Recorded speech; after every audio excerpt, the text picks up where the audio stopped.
Shalom para pemirsa sekalian, senang sekali saya Pendeta Rubin Adi Abraham bisa menjumpai Anda lagi dalam program Nilai Kehidupan. Hari ini saya akan membagikan berkat firman dengan judul Pemulihan Ibadah dalam Gereja Masa Kini. Saya ingin bacakan Mazmur 150 ayat 1-6. Haleluya, pujilah Allah dalam tempat kudusnya, pujilah Dia dalam cakrawalannya yang kuat. Pujilah Dia karena segala keperkasaannya.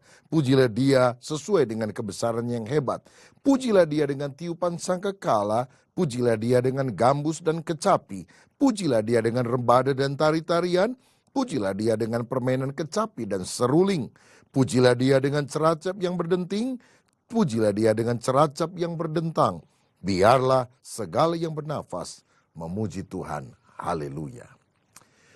Kita manusia diciptakan oleh Allah untuk menjadi pemuji dan penyembah Dia, yang menyembah Dia di dalam roh dan kebenaran. Tuhan senang dipuji, ditinggikan, dipermuliakan. Kita saja yang diciptakan sebagai gambarnya senang ketika orang memuji kita dengan tulus.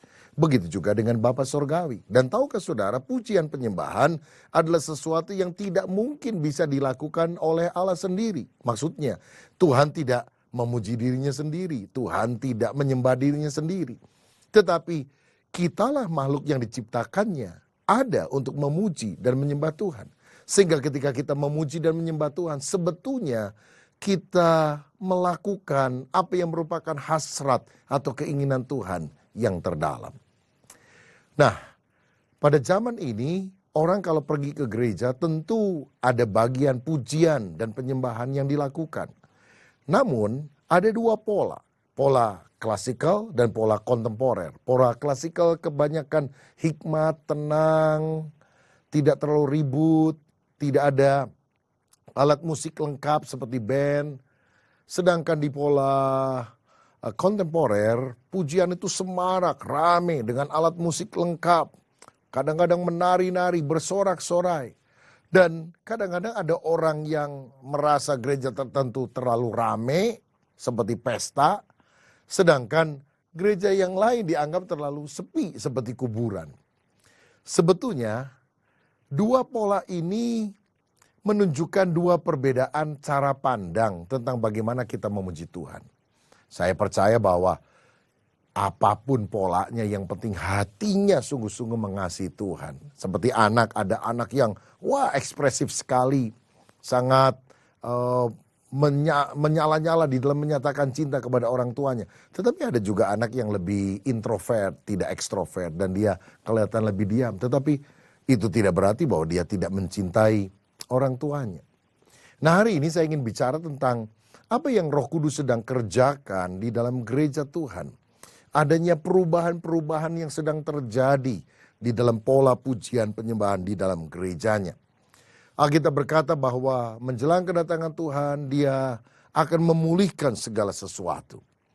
Kita tahu tahun 1517 Tuhan memakai seorang Jerman bernama Martin Luther untuk melakukan pemulihan teologia dengan moto Sola Scriptura, Sola Fide, Sola Gratia. Hanya firman, hanya iman, hanya anugerah yang menjadi dasar. Tetapi pada masa kini pun Tuhan sedang melakukan pemulihan. Bukan lagi pemulihan dalam bidang teologi, tetapi pemulihan dalam pelaksanaan atau praktek ibadah.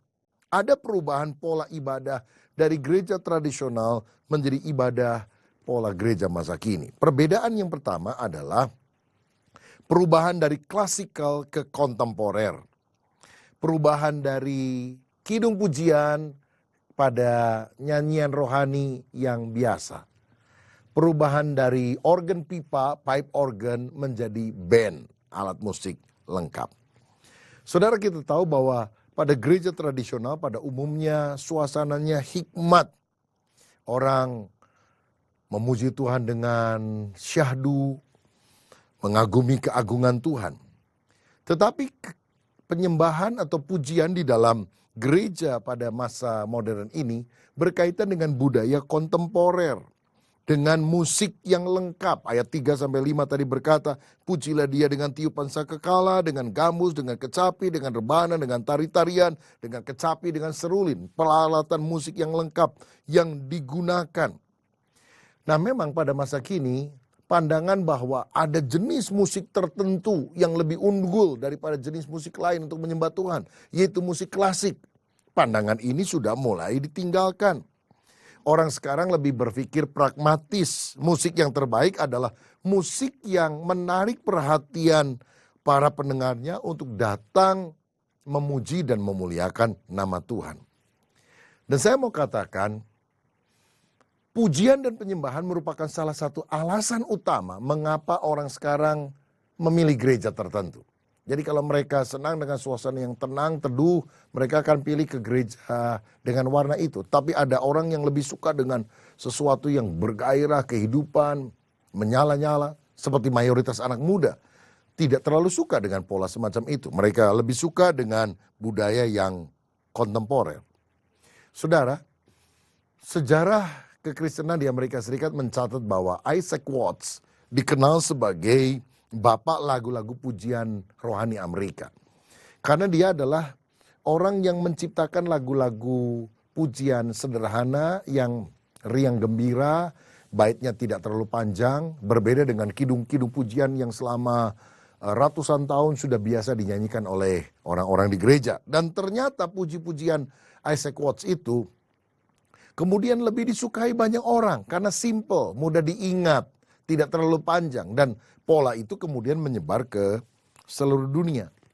Memang pada waktu pola ini pertama kali diperkenalkan, dia mendapatkan banyak tantangan besar, terutama dari para pendeta dan juga jemaat-jemaat yang sudah lanjut usia, yang menganggap lagu yang dikarang oleh dia terlalu sederhana dan sepertinya lagu pasaran, lagu-lagu jalanan yang kurang bermutu dan tidak cocok dengan agama yang terhormat.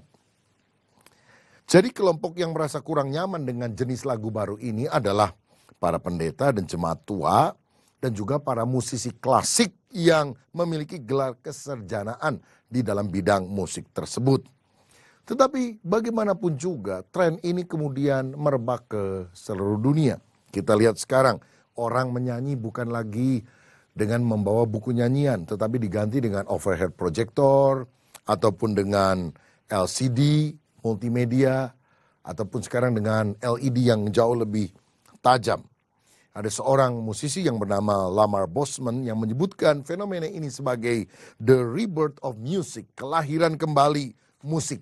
Karena jemaat pada masa kini suka membeli CD-CD dan mendengarkan lagu-lagu pujian di mobil atau di rumah, supaya mereka bisa menyanyi bukan hanya di gereja tapi di mobil dan di rumah. Dan sekarang hal ini berubah menjadi industri yang nilainya bisa ratusan juta rupiah, saudara sekalian.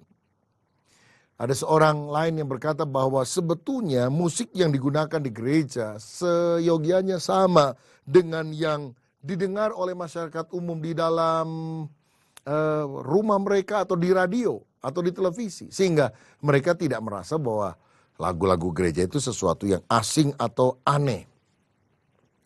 Walaupun demikian, saudara, saya tetap menyarankan bahkan di dalam gereja yang paling modern dan kontemporer semacam apapun, kidung pujian lama itu perlu digunakan secara teratur karena banyak hal-hal indah di dalamnya. Ada kata-kata dengan nuansa pengakuan iman atau hal-hal yang sangat alkitabiah yang memang kita perlu perhatikan. Dalam Efesus 5 ayat 19 misalnya, Alkitab kita berkata demikian.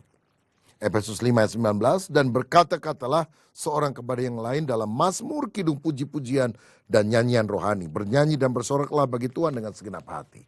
Jadi ada 3 jenis nyanyian. Mazmur, yang kedua kidung puji-pujian, himne, dan yang kedua adalah nyanyian rohani, lagu-lagu yang pendek, yang cepat, yang simple, tapi perlu dikombine dengan himne, kidung pujian yang ada bait 1, bait 2, bait 3 dan sebagainya. Dan juga ada mazmur, lagu-lagu yang dikutip terutama dalam kitab Mazmur, atau kalau orang menyanyi dari rohnya dia bisa mengatakan kata-kata pujian kepada Allah dengan cara dilagukan. Tapi yang jelas pergeseran ini mulai tampak. Bagi saya, apapun polanya ketika itu membuat orang lebih mencintai Tuhan, lebih merasa hadirat Tuhan. itu sesuatu yang baik dan sah-sah saja. Yang kedua, saudara sekalian, ada pergeseran dari pertunjukan ke partisipasi. Selama ini jemaat lebih banyak berperan sebagai penonton di dalam ibadah. Fokusnya pada liturgi dan biasanya ada senternya yaitu tim paduan suara di depan mimbar yang akan menyanyikan lagu-lagu pujian tertentu. Tetapi kini jemaat sadar bahwa mereka bukan hanya penonton yang melihat performance, pertunjukan. Mereka adalah partisipan. Mereka harus terlibat di dalam ibadah tersebut menyanyikan pujian bagi Tuhan. Mazmur 150 ayat 6 tadi berkata, biarlah semua yang bernafas memuji Tuhan. Bukan sebagian yang harus menyanyi, semuanya harus menyanyi.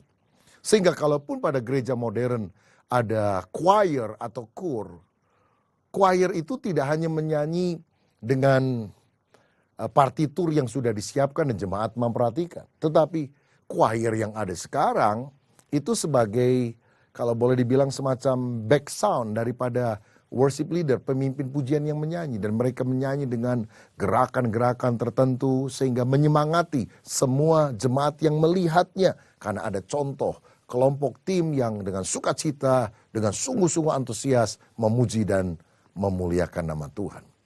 Jadi sedang ada pergeseran dari pertunjukan ke partisipasi. Pemirsa, tim pujian pada masa kini harus menyadari peranannya, bahwa dia berperan untuk membawa jemaat itu bersama-sama untuk menikmati pengalaman bersama dengan Tuhan di tengah pujian dan penyembahan. Sehingga ada celebration, perayaan, menghormati Tuhan karena mereka mengalami sesuatu dengan Tuhan.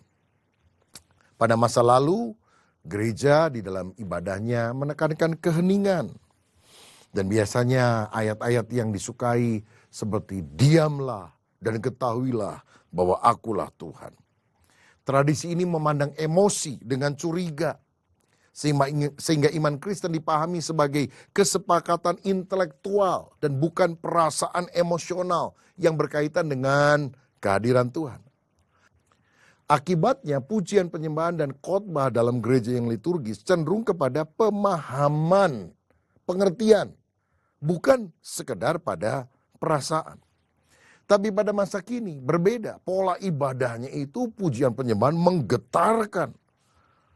Wah, semarak, gegap gempita. Dengan ada 4 perbedaan utama ini di dalam ibadah tersebut. Yang pertama meliputi faktor musik. Menurut Tim Wright, generasi ini dibesarkan dengan musik latar belakang. Jadi bagi banyak orang, terutama yang belum ke gereja, keheningan yang senyap bukanlah pengalaman spiritual yang seharusnya bagi orang percaya. Tapi kehinangan justru seringkali merupakan satu intimidasi dan membuat orang merasa tidak nyaman. Sehingga musik menggantikan liturgi yang tertulis yang digunakan oleh banyak orang Kristen untuk bertumbuh. Dan sekarang ini porsi musik, pujian, penyembahan mungkin menyita 40% lah, katakan, dari seluruh total jam ibadah tersebut. Karena musik lebih dominan, lebih berperan sekarang. Yang kedua, perubahan itu juga menyangkut bahasa tubuh. Kalau orang dulu paling berdiri dan duduk saja. Tapi sekarang orang mengekspresikan kecintaan kepada Tuhan dalam gaya atau bahasa tubuh yang berbeda.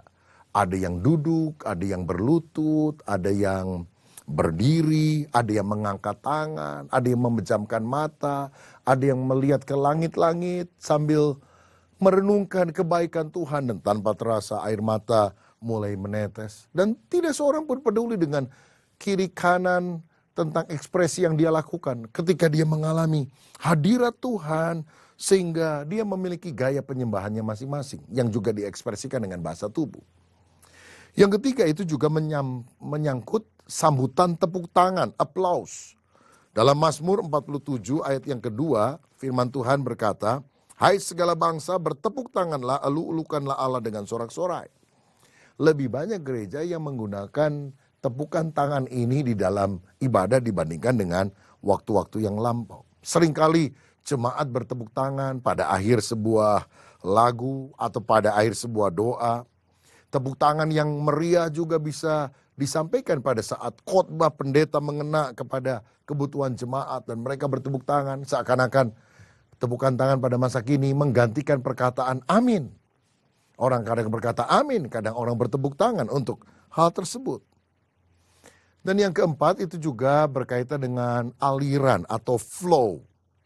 Seperti kata Tim Wright tadi, apabila keheningan merupakan hal yang tidak menyenangkan bagi generasi muda, maka penyembahan harus mengalir, ngeflow. Jadi tidak ada perhentian antara satu lagu dengan lagu lain. Kalau zaman dulu, kalau sudah nyanyi satu lagu dikomentari dan jemaat dia, lalu mari kita nyanyi lagu nomor sekian. Sekarang tidak, satu lagu bisa medley, bersambung-sambung dengan lagu lain. Kalaupun tidak medley, begitu lagu itu berhenti, musiknya masih tetap main.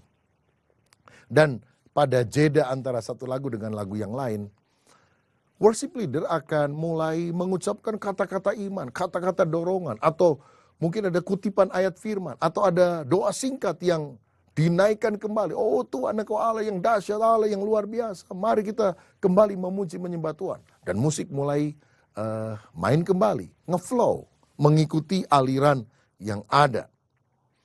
Sehingga selang waktu atau transisi diisi dengan banyak hal dan tidak terputus. Bahkan musiknya pun sambung menyambung. Dan kalau saudara perhatikan, pada masa kini kadang-kadang kalau ada pendeta yang khotbahnya khotbah lebih inspiratif bukan hanya informatif, mereka ingin diiringi dengan alunan keyboard yang pelan sehingga ada back sound di belakang. Saudara lihat televisi misalnya, kalau ada sinetron, ada film, itu pasti bukan hanya percakapan yang ada back sound, suara latar belakang, sehingga membuat apa yang dilihat itu lebih terasa nuansanya begitu.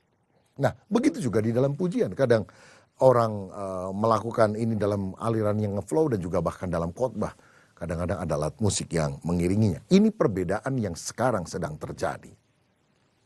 Perubahan yang ketiga yang kita lihat di dalam pujian penyembahan dalam gereja adalah dari meditasi ke misi. Pada masa lalu orang menyanyi itu untuk bermeditasi dengan Tuhan. Hubungan antara kita dengan Tuhan. Tapi pada masa kini walaupun nilai meditasi tetap dipertahankan, ada penambahan yaitu misi. Ibadah pada masa kini bisa merupakan sarana misi untuk menjangkau jiwa-jiwa yang belum percaya kepada Tuhan dengan menggunakan musik dan budaya yang tertentu yang cocok dengan mereka. Jadi kadang orang kalau diundang ikut kebaktian, penyegaran rohani, kebangunan rohani, yang datang orang Kristen biasa. Tapi ketika ada konser musik, wah mereka mulai datang walaupun bukan orang percaya. Karena mereka senang dengan lagu-lagu Kristen yang ditampilkan di gereja-gereja yang juga direkam di dalam bentuk CD dan sebagainya. Di Amerika misalnya kita mendengar penyanyi seperti Don Moon atau Michael W. Smith. Di Australia kita mendengar misalnya seperti Darin Seh dan Hillsong dan macam-macam saudara sekalian. Sehingga ketika mereka tampil konser, banyak orang non-Kristen juga ikut karena suka dengan lagunya. Dan itu sebetulnya merupakan jalan masuk untuk orang bisa percaya kepada Kristus. Ada yang istilah yang digunakan di sini, yaitu entertainment evangelism. Yaitu penginjilan melalui hiburan musik terutama sebagai pintu masuk di dalam hal semacam ini melalui konser musik. Dan kalau itu dilakukan untuk penginjilan, saya rasa tidak jadi masalah. Hanya saya mau tekankan bahwa ibadah itu bukan hanya sekedar mengentertain orang. Dalam ibadah kita merasa hadirat Tuhan, kita merasa sukacita, itu memang sesuatu yang baik. Tapi ingat, tujuan ibadah bukan menyenangkan jemaat atau diri kita, tapi menyenangkan hati Tuhan. Sehingga jangan sampai dalam setiap ibadah mingguan kita fokusnya pada mengentertain orang dengan bermacam-macam cara. Ingat saudara, kita ini melayani kambing, yaitu orang yang tidak percaya, atau memberi makan domba, yaitu anak-anak Tuhan yang harus bertumbuh secara rohani. Kita harus menjangkau kambing dan mengubahnya menjadi domba, tetapi tetap makanan rohani kita harus berikan kepada domba-dombanya Kristus. Jadi tetap ada keseimbangan di dalam hal ini. Alkitab tadi bicara tentang biarlah semua yang bernafas memuji Tuhan. Artinya sarana musik bisa digunakan supaya semua orang, termasuk orang yang belum percaya, bisa menyembah Dia. Dan itulah peranan misi di dalam musik pada masa kini. Yang keempat, dari liturgi ke kebebasan. Ayat 4 tadi dari Mazmur 150 berkata, pujilah Dia dengan rebana dan tari-tarian, pujilah Dia dengan permainan kecapi dan seruling. Tari-tarian bicara soal kebebasan. Jadi tidak kaku, tidak terikat. Pemirsa sekalian, menurut seorang hamba Tuhan yang bernama Lamar Bosman, gereja pada masa kini walaupun menekankan kebaktian yang teratur dengan baik, bahkan ada rundown acaranya, tetapi mereka tetap memberikan peranan kepada ekspresi secara spontan di dalam ibadah tersebut. Kadang-kadang ada orang yang bisa bermazmur, bernyanyi di dalam roh, atau aliran lagu yang spontan dengan tanpa lirik dan melodi yang ditentukan untuk dipersembahkan kepada Tuhan. Dan itu adalah sesuatu ciri bahwa ada ekspresi kebebasan. Yang penting hati kita benar-benar terangkat kepada Tuhan. Saudara ingat bahwa di dalam Alkitab pun Daud pernah menari-nari dengan bebas. Atau Miriam memainkan rebana dan bersorak-sorai. Karena apa? Dia penuh sukacita. Daud karena tabut Allah telah datang kembali ke Yerusalem. Miriam karena orang Israel dibebaskan dari kejaran Firaun. Dan Tuhan membelah laut Teberau menjadi dua. Dan menyatakan mujizat yang luar biasa. Ekspresi kebebasan. Ketika itu menunjukkan rasa cinta kepada Tuhan. Maka kita bisa lakukan di dalam ibadah. Karena ibadah dalam gereja bukan kebaktian penguburan. Di mana semuanya kaku dan tegang. Dan yang kelima, yang terakhir, kita melihat ada pergeseran dari kekaguman terhadap Tuhan menjadi keintiman dengan Tuhan. Ayat 1 dan 2 tadi berkata demikian. Pujilah Tuhan dalam tempat kudusnya. Pujilah Dia dalam cakrawala yang kuat. Pujilah Dia dengan segala keperkasaannya. Pujilah Dia sesuai dengan kebesarannya yang hebat. Pujian itu ditujukan kepada Tuhan. Bukan sekedar karena rasa kagum tetapi intim. Kekaguman berkaitan dengan karya Tuhan yang ajaib. Tetapi keintiman berbicara tentang pribadi Tuhan. Aku memuji Tuhan karena pribadinya yang baik, penuh kasih, penuh luar biasa. Dan aku sangat menghargai Dia. Saudara, saya percaya ibadah dengan liturgi musik klasik itu membangkitkan rasa kekaguman akan kemuliaan Tuhan. Tetapi sebaliknya, dalam kebaktian kontemporer, penyembahan mengungkapkan bahasa hati untuk menggerakkan jemaat ke arah keintiman dengan Tuhan. Dan dalam keintiman, emosi seperti terharu, bahkan bisa menangis. Bukanlah sesuatu yang harus dihindari. Karena itu merupakan satu ekspresi yang baik ketika orang mulai merasakan hadirat Tuhan. Kalau saudara perhatikan model arsitektur gereja pada masa lalu itu biasanya tinggi menjulang untuk menunjukkan Allah itu yang tinggi luhur. Dia Allah yang transenden, yang di atas kita. Kita harus kagum kepada Dia karena kita manusia yang kecil dan lemah. Tapi pada masa kini, pemahaman Allah yang transenden yang ada di atas sudah mulai bergeser pada pemahaman Allah yang imanen.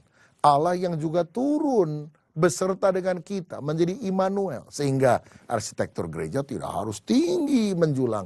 Tapi atapnya, langit-langitnya boleh pendek. Yang jelas ada kehangatan, ada persekutuan, ada keintiman dengan Tuhan. Saudara bisa melihat ada 5 perbedaan dari pola ibadah dalam gereja pada masa kini. Bagi saya, apapun polanya, ketika itu bisa menjangkau lebih banyak kelompok masyarakat untuk mencintai Tuhan, bukankah Tuhan dipermuliakan? Jadi, tergantung dari Anda memandangnya, selera apa yang digunakan di dalam musik dan pujian gereja tertentu. Kalau itu tujuannya untuk kemuliaan nama Tuhan, kita harus berkata seperti Daud, haleluya, pujilah Tuhan di tempat kudusnya. Biarlah semua yang bernafas memuji Tuhan. Saya berdoa pemaparan pada hari ini membuka wawasan kita sehingga kita menjadi umat yang suka memuji menyembah Tuhan dalam gaya hikmat ataupun dalam gaya bersorak-sorai. Yang penting Tuhan ditinggikan. Tuhan memberkati.